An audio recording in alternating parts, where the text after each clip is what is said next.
আপনার দেখলাম একজন বলছে আমি অলরেডি 2,00,000,000,000 টাকা আমার পকেটে চলে আসছে।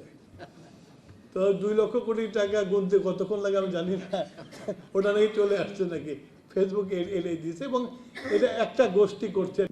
আমাদের সরকার প্রাইভেট ইনভেস্টমেন্ট ফ্রেন্ডলি সরকার। যদি কেবল টিভি ওয়ালা ব্যবসা করতে পারে, যদি ওয়াইফাই ওয়ালার ব্যবসা করতে পারে, আপনারা নেট মিটার দিয়ে রুফটপে লাগিয়ে আপনাদের বিলটা কেন তুলতে পারবেন না? আমরা দায়িত্ব ভার গ্রহণ করেছি 6 মাস, এর মধ্যে 3 বার কিন্তু আপনাদের নিয়ে বসেছেন উনি। এবং আজকে আমি আর আমার প্রতিমন্ত্রী আলাপ করেছিলাম যে আমরা ইন্ডাস্ট্রিয়ালদের সাথে বসেছি, মাননীয় প্রধানমন্ত্রী। ইন্ডাস্ট্রিয়ালদের আজকে যে আমাদের ক্রাইসিস আছে, আমাদের যে বুদ্ধিজীবীরা আছেন, আমার বিশেষজ্ঞরা যারা আছেন, তামিম সাহেব আছেন, আলী সাহেব আছেন, আর শামসুল হক সাহেব আছেন, এদের নিয়েও প্রধানমন্ত্রীর মিটিং করা প্রয়োজন। এবং এখান থেকে বেরিয়ে যে আমি এটাকে প্রপোজ করবো ডেট দেওয়ার জন্য, ওনাদেরকে ডাকার জন্য, ওনাদের কাছে আজকে যে প্রেজেন্টেশনটা দিল সেটা যেন উনি নিজেও দেখেন। কেননা আমি একটা জিনিস আপনার, আমি ওনার দল করি বলে কথাটা বলছি না, আমরা দেখেছি প্রেসিডেন্ট জিয়াউর রহমানকে, আমরা হলো ওই সময়কার প্রোডাক্ট, ওই সময়কার আমরা ইন্ডাস্ট্রিয়ালিস্ট। তো প্রেসিডেন্ট জিয়াউর রহমান যেমন এক রাতে এক খোঁচাতে প্রাইভেট ইনভেস্টমেন্ট 2 কোটি টাকা থেকে 20 কোটি টাকা করে দিল, তখন থেকে কিন্তু, আর ব্যাংকদেরকে বলে দিল টাকা দাও, ইন্ডাস্ট্রি করতে হবে, তখন কিন্তু যাত্রাটা শুরু হয়েছিল। সেই যাত্রাটা আজকে আমরা এখানে এসে দাঁড়িয়েছি। আপনার তার ছেলের মধ্যে আমি ওনার মন্ত্রী হিসেবে আমি দেখতে পাই যে ওনার বাবা যেভাবে চলতেন, যেভাবে দেশকে এগিয়ে নিয়ে যেতেন, সেই জিনিসটা ওনার আছে। এবং সেই জন্য ইনি প্রতিনিয়ত প্রত্যেকের সাথে কাজের ফাঁকে ইন্টারাকশন করেন, জানার চেষ্টা করেন।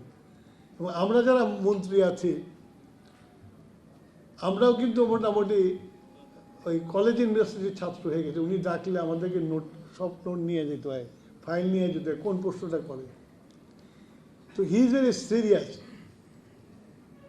যে এই আমার দেশে ইন্ডাস্ট্রিয়ালিস্টকে সবচেয়ে কম বিপদে ফেলানো যায় সেই দিকে আমাদের লক্ষ্য রাখতে হবে। সেই জন্য উনি মাদার বাড়ি গেছিলেন সেদিন, যে ওখানে আরও কি করা যায়। কয়লার কথা এখানে এসছে, আমরা কয়লা দিয়ে আরও পাওয়ার স্টেশন করার চিন্তা ভাবনা করছি। কিন্তু যেহেতু উন্নতিশীল দেশগুলোতে কয়লার পাওয়ারের ব্যাপারে অনেক রিজার্ভেশন আছে, এমনকি ফান্ডিংও বন্ধ করে দিয়েছে। তো সুতরাং আমাদেরকে খুব সতর্কতার সাথে এই পাওয়ার স্টেশনগুলোর দিকে আগাতে হবে। আর আপনি যেটা বললেন যে আপনাদের বোর্ডে রাখার ব্যাপারে, এটার ব্যাপারে আমি কাজ শুরু করেছি। আমি অলরেডি রাজশাহী নেসকোতে আমি বগুড়ার চেম্বার অফ কমার্সের প্রেসিডেন্টকে রেখেছি, এবং এখানেও যতগুলো আমার ইউটিলিটি আছে প্রত্যেকটা ইউটিলিটিতে আমি চেম্বারগুলো থেকে একজন করে ডাইরেক্টর দেওয়ার জন্য আমি চিন্তা করেছি, এবং আশা করি এটা আমি করতে পারবো। তিতাসেও থাকবে ইনশাল্লাহ। তো আপনার আমার মনে হয় আপনার এই কোশ্চেন ছিল। তো আমি আর সোলারের ব্যাপারে আপনাদের বলি, সোলারের ব্যাপারে উই আর ভেরি অ্যাগ্রেসিভ, এবং তার জন্য আমরা তাড়াতাড়ি একটা পলিসি তৈরি করেছি। মাত্র 2 মাসের মধ্যে আমরা পলিসিটা তৈরি করেছি, এবং এটাকে বিজনেস ওরিয়েন্টেড করার জন্য, ইনভেস্টমেন্ট ফ্রেন্ডলি করার জন্য আমরা সব রকমের ফ্যাসিলিটি দিয়েছি, ইনক্লুডিং 5 ইয়ার ট্যাক্স হলিডে।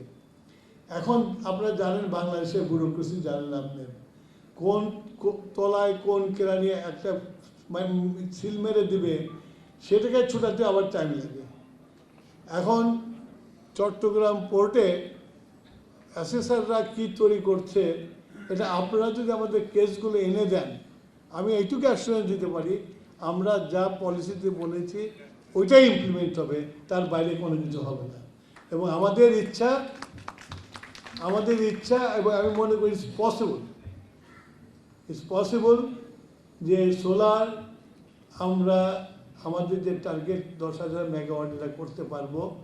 পার্টিকুলারলি আমরা তো ক্লাস্টার বেসিসে যাচ্ছি, পার্টিকুলারলি ওপেক্স মডেলে আমরা ঢাকা শহর থেকে শুরু সারা দেশে রুফটপ দিয়ে দেবো আপনার। এবং এখানে গভর্নমেন্ট কোনো ইনভেস্টমেন্ট করবে না, এখানে প্রাইভেট ইনভেস্টমেন্ট করবে।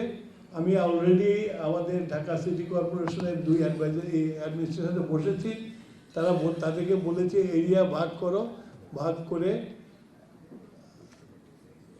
ইয়েতে পেপারে অ্যাডভার্টাইজমেন্ট দাও, কারা কারা ইনভেস্ট করতে আসলে আমরা বসে তারিখটা ঠিক করে এরিয়া ওয়াইজ আমরা দিয়ে দেবো।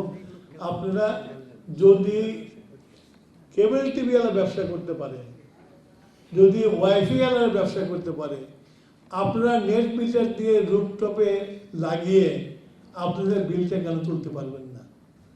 সুতরাং সব গভর্নমেন্টের উপর ডিপেন্ড করবেন না, কিছুটা আপনারা এবং ক্রেতার সাথেও একটু ডিপেন্ড করেন। এবং আমি বিশ্বাস করি দিস উইল বি এনি ইনভেস্টমেন্টের জন্য it will be friendly investment. এটা আপনারা করতে পারবেন এবং এটা আমরা এই মাসের মধ্যে আমরা এটা শুরু করে দেব। এবং কাজও আপনারা যদি কাজও তাড়াতাড়ি করবেন তত তাড়াতাড়ি আমরা সোলারে চলে আসতে পারবো। আর তাছাড়া যেগুলো বড়গুলো যেগুলো সেগুলোর জন্য আমরা এখানে বোধহয় ডক্টর ইজাজ বোধহয় বলেছিল যে এই যে আমরা জমিগুলো দেব, এই জমিগুলো আমরা যেটা ভাবে কোনো ভাড়া বা কিছু দেবো না। আমরা দিস জমি land will be hour equity, so that যদি যে সেই সময় ওই জমির যে দাম ইনভেস্টমেন্টের সাথে যোগ করে ওই শেয়ারটা আমাদেরকে দেবে। আমার মনে হয় যে এর চেয়ে ভালো প্রপোজাল হয় না। আর আপনার তো এই কোশ্চেন ছিল, অফশোর টেন্ডার আমরা করেছি, এবার টেন্ডার ক্লোজিং হবে আমরা যেটা নভেম্বরে। আমি নিজে ব্যক্তিগতভাবে আমি আমেরিকান অ্যাম্বাসেডারের সাথে কথা বলেছি এবং তাদেরকে বলেছি যে I want to visit Houston. ওখানে যারা বড় বড় যারা আছে তাদের প্রেসিডেন্টদের সাথে দেখা করে তাদেরকে ইনভাইট করব আমাদের এখানে পার্টিসিপেট করার জন্য, তার জন্য আসে, সেই জন্য আমি প্রচারের জন্য বেরোবো আর কি। ধন্যবাদ। বাংলা কিউআর, যেখানে নগদ পেমেন্ট সেখানে। সারা দেশে 10 লাখেরও বেশি মার্চেন্টে নগদে পেমেন্ট করুন খুব সহজে। আমাদের সরকার প্রাইভেট ইনভেস্টমেন্ট ফ্রেন্ডলি সরকার, পার্টিকুলারলি এনার্জি সেক্টরে আমাদের প্রাইভেটের ইনভেস্টমেন্ট আমাদের অত্যন্ত জরুরি।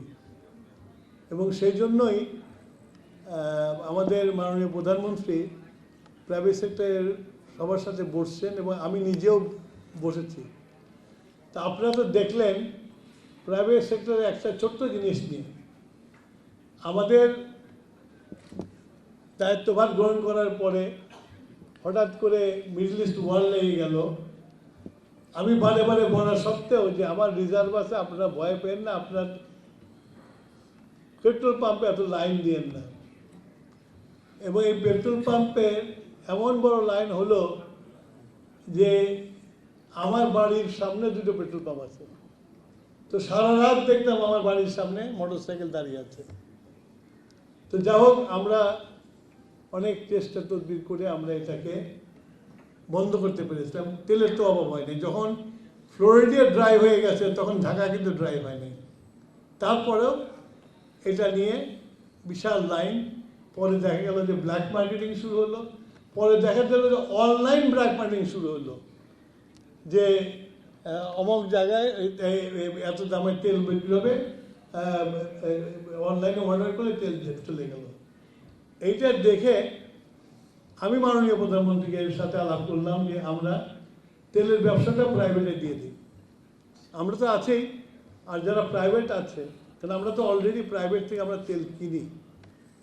এই যে কম্প্রেসড করে অকটেন পেট্রোল বিক্রি করে কিছু কোম্পানি, তাদের কাছে আমরা কিনি।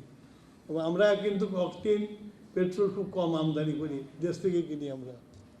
তো যদি ওইটা হইতে পারে তা আমরা সব ওদেরকেও দিয়ে দিই না কেন, থাকুক দেশে 2টা পেট্রোল পাম্প থাকুক, একটা পদ্মা মেঘনা যমুনার থাকুক আর একটা বেসরকারি থাকুক, যেমন ইন্ডিয়াতে আছে ইন্ডিয়ান ওয়েল আর রিলায়েন্স। আর যদি কারো যদি লাইন দিয়ে সস্তায় আমাদের কাছে কিনতে না চায়, বেশি দাম দিয়ে প্রাইভেটটা কিনবে, তো অসুবিধাটা কি আছে? তো গত কয়দিন হলো আমাকে অনেকেই বলে যে ভাই ফেসবুক দেখেন না, খামাখা দেখে এগুলা উদ্ভট কথাবার্তা বলে দেখেন না, যে একটা কোম্পানিকে দেওয়ার জন্য আমরা এইটা করছি। আমরা যখন জেনারেল আইন তৈরি হবে তখন তো একটা কোম্পানি তৈরি হবে না, সবার জন্য তৈরি হবে। সেখানে আমাদের আদম চৌধুরী সেভাবে সবচেয়ে বড় প্লেয়ার, আমি যত বুঝি। তো হয়ে গেল যে একটা নির্দিষ্ট কোম্পানিকে দেওয়ার জন্য আমরা করছি। এমনকি আপনার দেখলাম একজন বলছে আমি অলরেডি 2 লক্ষ কোটি টাকা আমার পকেটে চলে আসছে। তো 2 লক্ষ কোটি টাকা গুনতে কতক্ষণ লাগে আমি জানি না, ওটা নাকি চলে আসছে নাকি ফেসবুকে এনে দিয়েছে। এবং এটা একটা গোষ্ঠী করছে। এটা আমার মাননীয় প্রধানমন্ত্রী বারে বারে বলছে এই জ্বালানিটিকে নিয়ে অনেকে ঘোলা পানিতে মাছ শিকার করতে যাচ্ছে, অনেকে ষড়যন্ত্র করছে। আমিও তাদেরকে অনুরোধ করব, পলিটিক্স আপনারাও করেন, দেশের স্বার্থে করেন। দেশের এই ক্রাইসিসকে বাড়িয়ে দিয়ে আপনারা কোনো কিছু হাসিল করতে পারবেন না। ধন্যবাদ।